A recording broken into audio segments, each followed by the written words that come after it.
الله الرحمن الرحيم subax wanaagsan dhageystayaal qodobada wararka risaale idin haysa waxa ugu waaweyn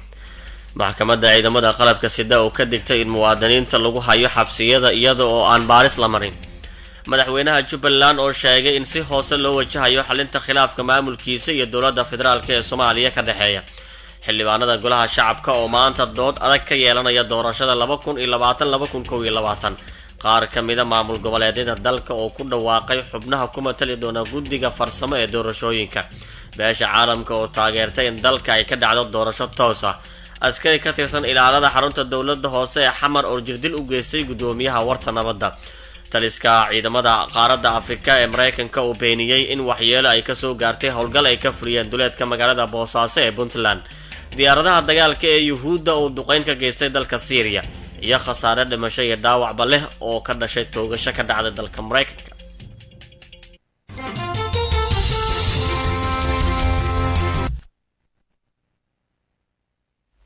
subax wanaagsan dhageystayaal mar kale waa sabti 25 bisha 7 ee July 2020 waxaad ku soo dhawaataan qodobadii aad maqasheen oo faahfaahsan maxkamadda ciidamada qalabka sida ayaa ka digtay in muwaadiniinta lagu haayo xabsiyada iyadoo aan baaris la marin rijaal cabdi maxamed ayaa dheereynaya warkan gudoomiyaha maxkamadda darajada koowaad ee ciidamada qalabka sida Korneel Xasan Cali Nuur Shuute ayaa si weyn uga digay mas'uuliyiinta iyo taliyaasha ciidanka dowladda inay dadka ay marsiyaan baaritaan iyagoo aan marsin inay ku hayaan xabsiyada dalka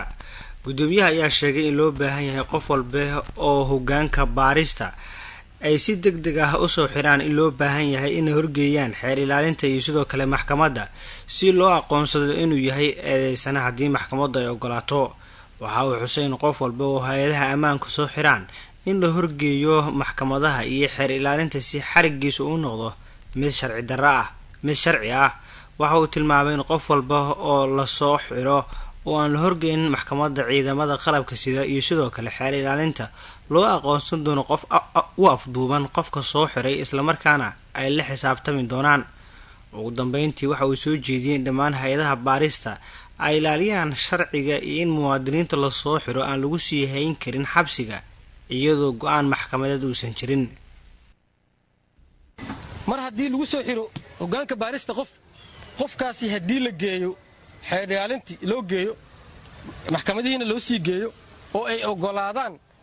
xarigiisa ayagoo fiirinaayo eedda lagu eedaynayo maangalnimadeeda fiirinaayo qofkaasi xarigiisu waa sharci waana xalaal xarigiisu magaca iyo sifadu qaadanayana waa qof eedaysanaa oo la dacweynaayo ilaa ay maxkamada ka bariyeesha ama ku xukunto haddii qofka la soo xiray oo aanan la geynin xeer ilaalin iyo maxkamad toona oo aanan sharcigii la geynin qofkaasi wuxuu ku xiran yahay sharci darro waana xaaraam xarigiisa sifada iyo magaca uu qaadanayana qofkaasi waa qof afduuban cidda afduubtana meel kale ha ka raadin waa mas'uulka xukuma meesha uu ku xiran yahay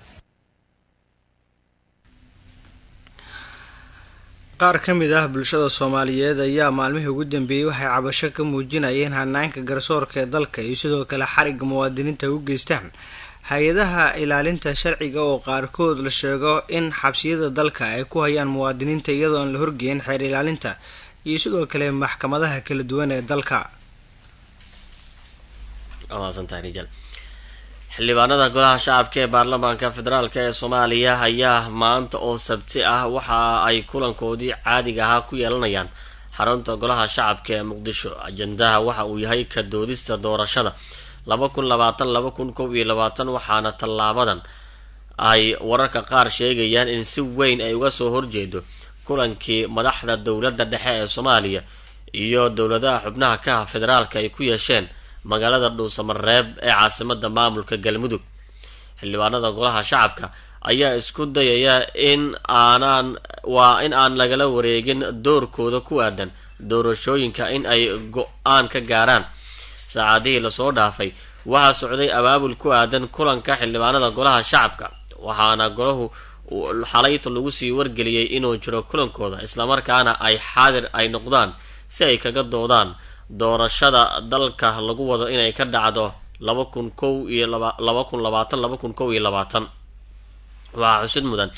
in qaar ka mid ah xildhibaanada golaha shacabka ee baarlamaanka federaalka ee Soomaaliya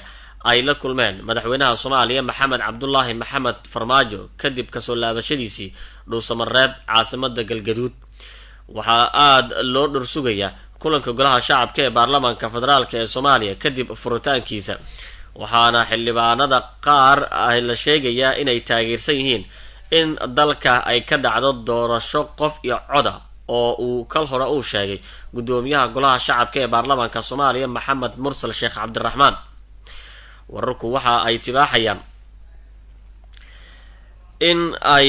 suuragal tahay sidoo kale in xildhibaanada golaha shacabka ee baarlamaanka federaalk ee soomaaliya ay naqdiyaan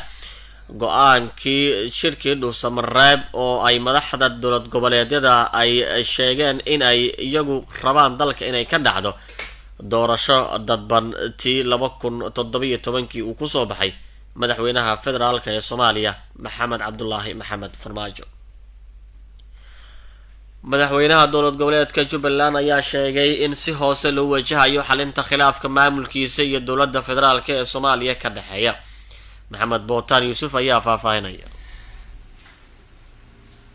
axmed maxamed islaam axmed madoobe madaxweynaha maamulka jubbaland oo ka warbixiyay khilaafka maamulkiisa iyo dowladda u dhexeeyo is-aragga asiga iyo madaxda dowladda halka uu saldhigay khilaafka kadib shirkii dhuusamareeb ayaa waxa uu sheegay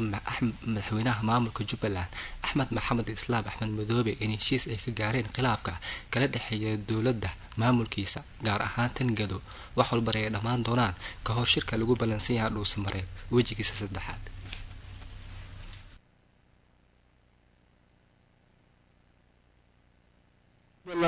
iyo dowladda federaalka arrimaha ka dhexeeyay dadkuna qof wal oo Soomaaliya wuxuu daneynayay ama uu fiirinayay mar walba talow waxay qoladan oran doontaa kan muxuu yeeli doonaa sidaas, laakiin waan wada fadhiisanay madaxweynaha iyo ra'iisul wasaaraha waxaan isla aragnay waxa meesha ka dhacay inuu khalad ahaa, qof walbana khaladkiisa oo u muuqato wuxuu ahaa aan loo baahnay in ilaa xad waxyaalaha noocaas ay dhacaan. si farsamo aan khaladaadkii dhacay ama gobolka Gada ha noqoto ama kulli in dib loo fiiriyo oo maxaa khaldamay maxaa saxsanaa. aan rajaynayo inta aan shirka isugu tagay in wax badan ka soo bixi doonaan haddii Ilaahay yiraahdo la isla fahmi doono. sababtoo ah haddii la isu garaawo niyad wanaagna meesha uu yimaado inuu khalad jiraan la isla qaro in la saxana la isla qaato way sahlan tahay markaa in hawsha wax ka qabsoomi karaan. maamulka jubbaland iyo dowladda federaalka soomaaliya ayaa khilaaf soo jiitamaya u dhexeeya iyagoona hawada isku marinayay hadallo xanaf leh. qaar ka mid ah madaxda dowlad goboleedyada ayaa magacaabay xubnaha ku matali doona guddiga farsamo ee doorashooyinka. shukri caabi cabdi ayaa qodobkan eegeysa. madaxda maamulada puntland jubbaland iyo hirshabeelle oo ka duulaya warmurtiyeedkii kasoo baxay shirkii madaxda dowladda dhexe iyo dowlad goboleedyada ee uga qabsoomay magaalada dhuusamareeb ee caasimada dowlad goboleedka galmudug 22 bishan luuliyo 2020 shirka oo nuxurkiisu ay kamid ahayd in la magacaabo guddi farsamo oo ka kala socda dowladda federaalka iyo waliba dowlad goboleedyada. guddigaas oo kasoo baaraandegi doona hanaanka iyo waliba habsame u socodka doorashooyinka dalka ayaa ay ku dhawaaqeen xubnaha guddigaasi u matali doona maamuladan. puntland ayaana guddiyadaasi waxa ay u magacaabatay maxamed cabdiraxmaan dhabancad wasiirka wasaaradda arrimaha gudaha federaalka iyo dimuqraadiyadda maamulka puntland, cabdiweli cali cabdulle agaasime ku-xigeenka guud ee madaxtooyada dowlad goboleedka puntland. hirshabeelle ayaa iyadana waxa ay guddiyadaasi u magacaabatay wasiirka arrimaha gudaha iyo dowladda hoose mudane maxamed cali caadle iyo madaxa xafiiska amniga dowladda hirshabeelle cabdulle maxamed faarax. maamulka jubbaland ayaa isna dhankiisa waxa uu u magacaabay guddiyadaasi xirsi jaamac gaani wasiir u dowlaha madaxtooyada iyo xamse cabdi bare gudoomiyaha guddiga madaxa bannaan ee xuduudaha iyo doorashooyinka maamulka jubbaland. 15 bisha Agosto ayaana la filayaa in mar kale madaxda dowlad goboleedyada iyo dowladda dhexe ay isugu yimaadaan shir saddexaad oo looga hadli doono xaaladda siyaasadda iyo arrimo badan oo la xiriira doorashooyinka, iyadoona dhanka kale warmurtiyeedkii kasoo baxay shirkii dhowaan magaalada Dhuusamareeb ugu soo gabagaboobay madaxda dowladda dhexe iyo dowlad goboleedyada ay warmurtiyeedkii kasoo baxay ay taageertay beesha caalamka. aan kusii soconay wararka la xiriira beesha caalamka ayaa taageero waxa ay u muujisay in dalka ay ka dhacdo doorasho toos ah. maxamed cabdiraxmaan ayaa isha soo mariyay. qoraal ka soo baxay xubnaha beesha caalamka ee taageera Soomaaliya ayaa waxaa lagu soo dhaweeyay qodobadii ka soo baxay shirka madaxda dowladda federaalka Soomaaliya iyo dowlad goboleedyada ee magaalada Dhuusamareeb. beesha caalamka ayaa waxa ay shaaciyeen in laga maarmaan ay tahay in geedi socodka doorashada uu dalka uu ka saaro hanaanka soo xulidda kuna hago wada lagu gaaro doorasho toos ah. sidoo kale beesha caalamka ayaa waxa ay ugu baaqeen saamilayda siyaasadeed ee Soomaaliya in ay ku heshiiyaan qorshe lagu hirgelinayo dhinacyada kale ee dib u habeynta dimuqraadiyadeed ee Soomaaliya oo ay kamid yihiin dib u eegista dastuurka, yagleelida dimuqraadiyadda xisbiyada badan leh, abuuridda gudiyada adeega garsoorka oo shaqeeya, guddiga xuquuqul insaanka iyo madaxda dastuurka. saaxiibada saamilayda ee beesha caalamka waxa ay qodobada ay soo saareen kamid ahaa waxa ay sheegeen waxaan u rajaynaynaa in kulankii muhiimka ahaa ee madaxda dowladda federaalka Soomaaliya iyo dowladaha xubnaha ka ah ay ku yeesheen magaalada Dhuusamareeb uu yahay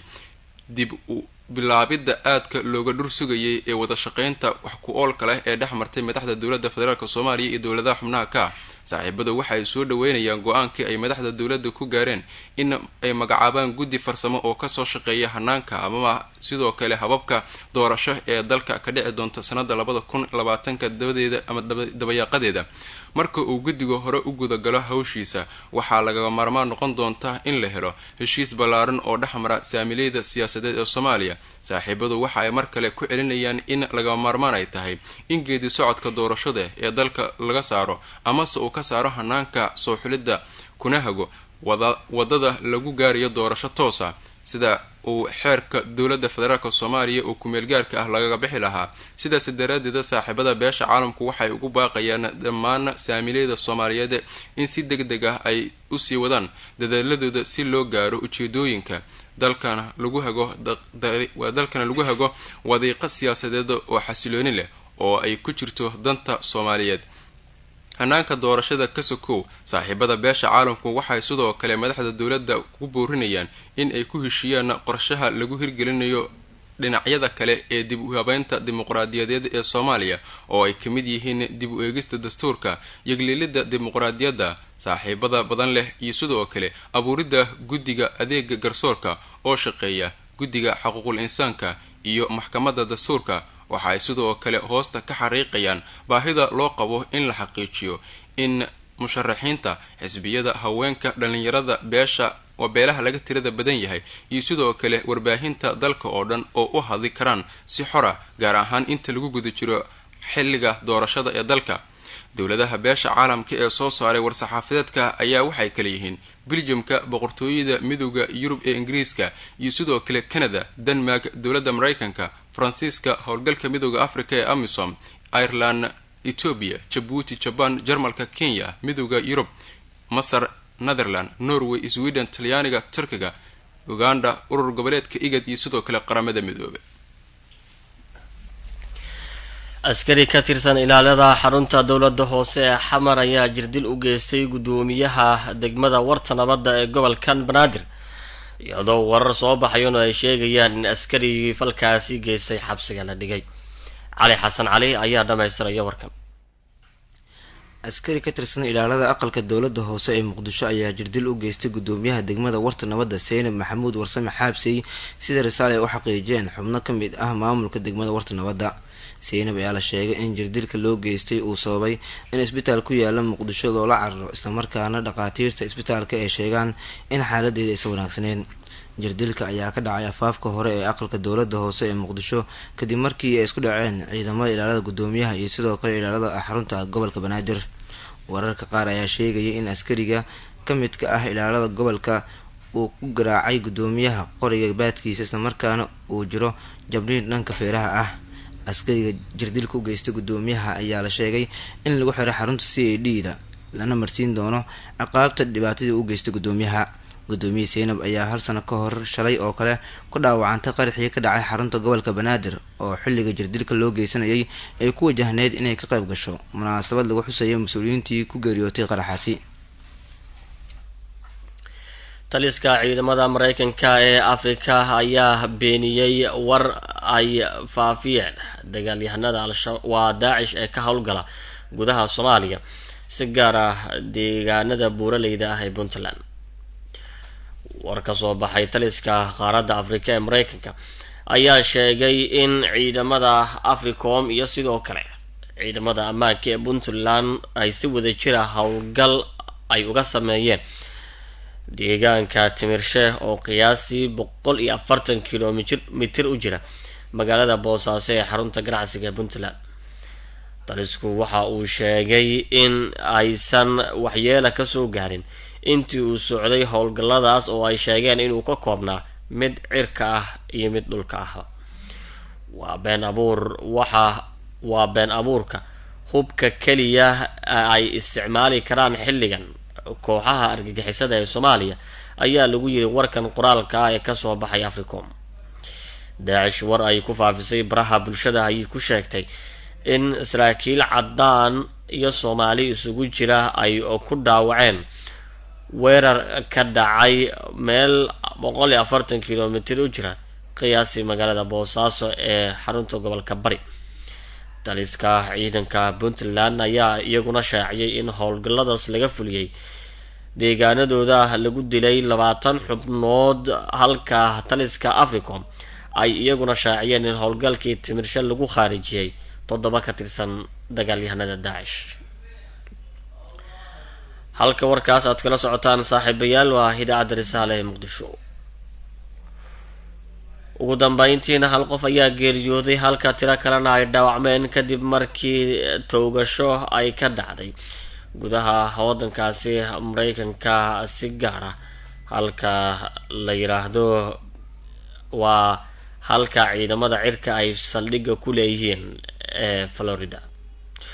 waxaa la soo warinayaa in dadka dhaawacmay qaarkood xaaladoodu ay tahay kuwa aada u liita waxaana la geeyay mid kamid ah isbitaalada maxalliga ah ee Florida ku yaala sida ay saraakiisha caafimaadku ay sheegeen. ma jirto qof sheegatay mas-uuliyadda weerarkaasi. laamaha amniga ayaa se xaqiijiyay inay wadaan baaritaano gaar ah oo la xiriira dhacdadan iyo sida ay ku dhacday. waanaga intaa saaxiibayaal guud ahaan warkii aad kala socotay idaacadda Risaale ee Muqdisho aad ku mahadsantiin la socodka iyo dhegeysiga warkayaga. ciddii uu seegama dhex kala qabsatay xasuusin waxaa inaga ah inay ka heli karaan bogga internet-kan ku leenahay radiorisala.com. subax